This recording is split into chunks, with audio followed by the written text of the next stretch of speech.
Karibu tuendelee kupeana habari na matukio mbalimbali yanayojiri kote ulimwenguni, uchambuzi na makala juu ya mada mbalimbali. Kufuatia matukio yaliyojiri katika kipindi cha uchaguzi wa mwaka 2025 na kuzua taharuki na sintofahamu na hali ya amani kutoweka katika kipindi cha tarehe 29 na siku chache zilizofuata mbeleni mara baada ya uchaguzi nchini Tanzania, huku Rais mteule wa Jamhuri ya Muungano wa Tanzania Dr. Samia Suluhu Hassan akitoa pole kwa wale waliofikwa na misiba kutokana na vurugu zilizotokea siku ya Oktoba 29 mara baada ya uchaguzi mkuu wa Tanzania, na akieleza kwa undani kwamba kutaandaliwa maridhiano kwa ajili ya kupata suluhu ya yale yaliyokuwa yakilalamikiwa, lakini pia kurejesha na kuimarisha hali ya utulivu nchini Tanzania. Lakini kwa upande wao wanaharakati na wanasiasa wa upinzani walionekana kusisitiza na kuhimiza jumuiya za kimataifa kuingilia kati swala hili, wakisisitiza kuwa hiyo ndio ingekuwa njia bora zaidi ya kurejesha utulivu na kupata majibu mazuri kwenye uchunguzi ambao Rais wa Jamhuri ya Muungano wa Tanzania alitangaza kwamba ataunda tume kwa ajili ya kuchunguza mauaji yaliyofanyika baada ya uchaguzi mkuu wa Tanzania Oktoba 29 ya mwaka 2025. Na Jumuiya ya Madola imeanza rasmi mchakato mkubwa kusaidia juhudi za maridhiano nchini Tanzania, hatua ambayo imepewa uzito wa juu kutokana na nafasi ya nchi hiyo katika ukanda wa Afrika ya Mashariki na historia yake ya amani, umoja na mazungumzo ya kisiasa. Kupitia tangazo lililotolewa na Katibu Mkuu wa jumuiya hiyo, Mheshimiwa Shidley Bostrey, ilithibitishwa kwamba Rais wa zamani wa Malawi Dr. Lazarus Chakwera ameteuliwa kuwa mjumbe maalum atakayesimamia hatua ya awali ya majadiliano. Uteuzi huu umeelezwa kuwa sehemu ya utaratibu wa kidiplomasia unaofahamika kama Good Offices, ambao Jumuiya ya Madola hutumia kusaidia wanachama wake katika changamoto za kisiasa au kijamii. Utaratibu huu hauhusishi hukumu, presha ya kisiasa wala vuguvugu la kushinikiza upande wote, bali unategemea kusikiliza, kujenga majukwaa ya mazungumzo na kuimarisha uhusiano wa pande mbalimbali zinazohusika katika masuala nyeti ya kitaifa. Dr. Chakwera anatarajiwa kuanza ziara yake ya siku 4 kuanzia tarehe 18 hadi 21 Novemba, ambapo atafanya mikutano na wadau mbalimbali wakiwemo viongozi wa serikali, vyama vya siasa, taasisi za kiraia, viongozi wa dini, wazee wa mila, vijana, wanawake, sekta binafsi na wawakilishi wa jumuiya ya kimataifa. Lengo lake kuu kwa mujibu wa tangazo la Jumuiya ya Madola ni kupata picha pana kuhusu mazingira ya kisiasa nchini Tanzania, mitazamo ya wadau kuhusu maridhiano ya kitaifa na hatua zinazoweza kusaidia kulinda uthabiti wa muda mrefu wa kisiasa na kijamii. Katika taarifa ya uteuzi wake, Katibu Mkuu Bostrey aliweka wazi kuwa Jumuiya ya Madola imeamua kuchukua hatua hii kutokana na umuhimu wa kuhakikisha kwamba Tanzania inaendelea kuwa mfano wa utulivu na ushirikishwaji barani Afrika. Alisisitiza kuwa uongozi wa Dr. Chakwera pamoja na uelewa wake mpana wa kisiasa na siasa za ukanda wa Afrika Mashariki na Kusini ni msingi muhimu katika kuanzisha majadiliano ya kuaminika. Bostrey alisema Jumuiya ya Madola inajivunia utamaduni wake wa kuimarisha demokrasia kupitia majadiliano. Tunaamini kuwa Dr. Chakwera ana uwezo wa kuleta mtazamo jumuishi utakaosaidia kujenga mazingira haya ya mazungumzo. Aliongeza kwamba maadili ya jumuiya hiyo kama vile uwazi, uwajibikaji, haki na ushirikishwaji yanapaswa kuwa dira ya majadiliano ya sasa kuhusu mustakabali wa kisiasa nchini Tanzania. Kwa upande wake, Dr. Chakwera alitoa kauli iliyobeba heshima na utayari wa kushiriki katika mchakato huo.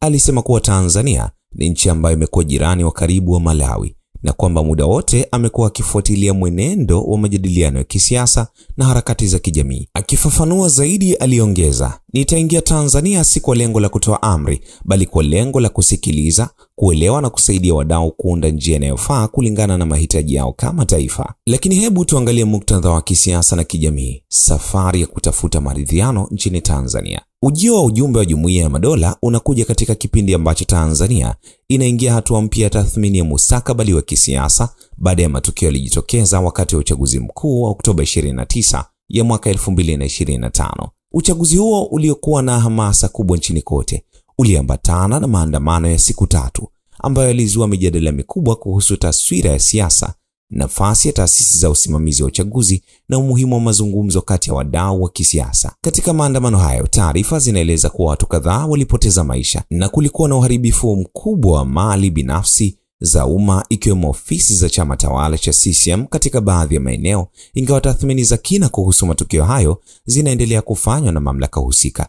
Wadau wengi wamekuwa wakisisitiza umuhimu wa kuweka taratibu za mazungumzo ya kitaifa ili kurejesha amani, kujenga mwafaka na kuimarisha misingi ya kisiasa ya nchi. Katika miaka ya hivi karibuni, sauti mbalimbali nchini Tanzania zimekuwa zikitoa wito wa majadiliano ya kitaifa kama njia ya kukabiliana na changamoto za kisiasa zinazoibuka mara kwa mara katika vipindi vinavyotanguliwa na uchaguzi. Wadau wa dini, viongozi wa kijamii, vijana, vyama vya siasa na wanataaluma wa sheria na siasa pamoja na sekta binafsi wamekuwa wakisisitiza kwamba njia ya mazungumzo ni njia salama zaidi ya kujenga mustakabali wa nchi, hasa wakati ambao mitazamo ya kisiasa inakuwa na tofauti zinazoonekana wazi. Na kwa kuangalia historia ya Tanzania, nchi hii imewahi kutumia njia za mazungumzo katika vipindi kadhaa vya changamoto za kisiasa, kuanzia enzi za Mwalimu Julius Kambarage Nyerere hadi majadiliano ya mpito wa mfumo wa vyama vingi katika miaka 1990. Kumekuwa na utamaduni wa kutafuta mwafaka kwa njia ya kusikilizana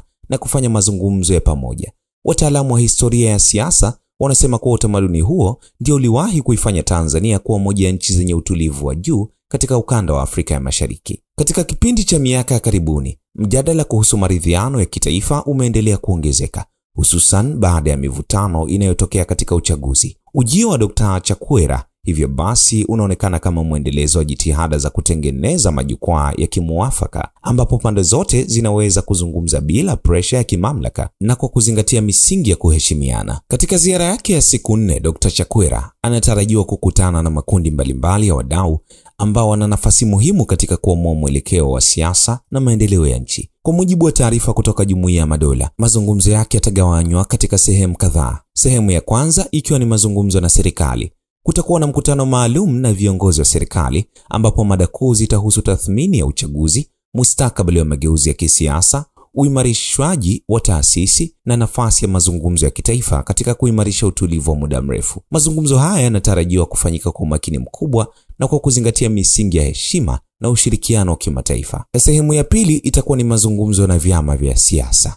Vyama vya siasa vinabeba jukumu kubwa katika mifumo ya demokrasia ya vyama vingi. Dr. Chakwera atawasikiliza kuhusu maoni yao juu ya mazingira ya kisiasa, namna wanavyoona mustakabali wa uchaguzi na hatua zinazoweza kuimarisha imani ya umma katika mifumo hiyo.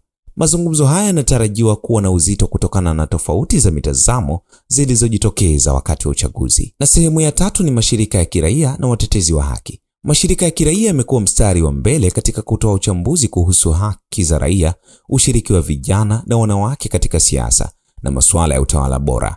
Mazungumzo na kundi hili yanatazamiwa kutoa taswira halisi ya jinsi jamii pana inavyoona mwelekeo wa siasa na mustakabali wa maridhiano. Na sehemu ya 4 ni viongozi wa dini na mila. Kundi hili mara nyingi lina ushawishi mkubwa katika jamii. Wanahusika katika kazi ya kuhamasisha utulivu, kujenga maadili na kupunguza misuguano. Mazungumzo nao yanatarajiwa kuangazia nafasi ya maadili na mazungumzo katika kujenga Tanzania yenye mshikamano. Na sehemu ya 5 ni sekta binafsi na wadau wa uchumi. Kutokana na athari za kisiasa kwenye uchumi, wadau wa sekta hizi watashiriki katika kutoa maoni juu ya uwekezaji, ajira, biashara na nafasi ya utulivu wa kisiasa katika kuimarisha mazingira ya uchumi. Na sehemu ya 6 ni jumuiya ya kimataifa. Wawakilishi wa taasisi za kimataifa watashiriki pia katika mazungumzo kwa lengo la kuelewa taswira ya nchi na kujua namna anavyoweza kusaidia kulingana na misingi ya kuheshimu mamlaka ya ndani. Lakini hebu tuangazie nafasi ya good offices, diplomasia, kusikiliza zaidi kuliko kudhibiti. Katika mazingira haya ni muhimu kuelewa kwamba Jumuiya ya Madola haiingilii masuala ya ndani ya nchi kwa namna ya kutoa maagizo ama kushinikiza mabadiliko. Diplomasia yake ya good offices ni mfumo wa ushawishi usio rasmi unaotegemea uwezo wa kusikiliza pande zote bila upendeleo, kutengeneza majukwaa ya mazungumzo, kutafuta maeneo ya muafaka na kusaidia wadau kufikia maamuzi yanayowiana na malengo yao ya kitaifa. Ni mfumo unaotumika kwa tahadhari kubwa, na ndio maana uteuzi wa watu wenye ushawishi mzuri kama marais wastaafu hutazamwa kuwa na uzito. Uzoefu wao unawapa nafasi ya kuelewa mienendo ya kisiasa, majadiliano ya kisiasa na mbinu za kuepusha mvutano. Lakini hebu tuangalie uchambuzi kwa kiasi. Kwa mujibu wa wataalamu wa kisiasa, ujio wa mjumbe maalum unakuja wakati ambao Tanzania inaendelea kupitia mabadiliko ya kijamii na kisiasa yanayoonekana wazi. Matarajio ya wadau ni makubwa, lakini pia changamoto zake hazikosekani. Hapa kuna maeneo muhimu. Eneo la kwanza ikiwa ni kurejesha imani ya umma. Katika baadhi ya vipindi vya kisiasa, imani ya sehemu ya wananchi kwa taasisi fulani inaweza kupungua kutokana na matukio ya kisiasa au utata uliotokea katika uchaguzi. Mazungumzo ya kitaifa yana nafasi ya kurejesha hisia za kuaminiana na kujenga msingi mpya wa ushiriki wa raia. Sehemu ya pili ni kuimarisha taasisi. Wataalamu wengi huamini kwamba nguvu ya demokrasia inategemea uwezo wa taasisi, sio tu matokeo ya uchaguzi.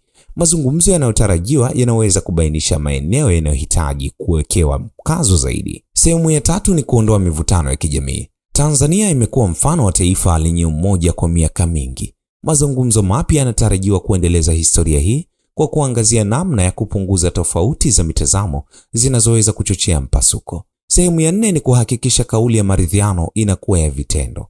Wataalamu wa masuala ya utatuzi wa migogoro wanasisitiza kuwa kauli mbiu ya maridhiano inafanikiwa pale tu inapowekwa kwenye matendo. Hivyo majadiliano ya sasa yanapaswa kuangalia mikakati halisi ambayo inaweza kupimika kwa muda. Na kwa kumalizia, ziara ya Dr. Chakwera inafanyika katika kipindi ambacho Tanzania inaangalia mustakabali wake kwa mtazamo wa kujenga upya imani ya kisiasa, kuimarisha utulivu na kuendeleza misingi ya maendeleo.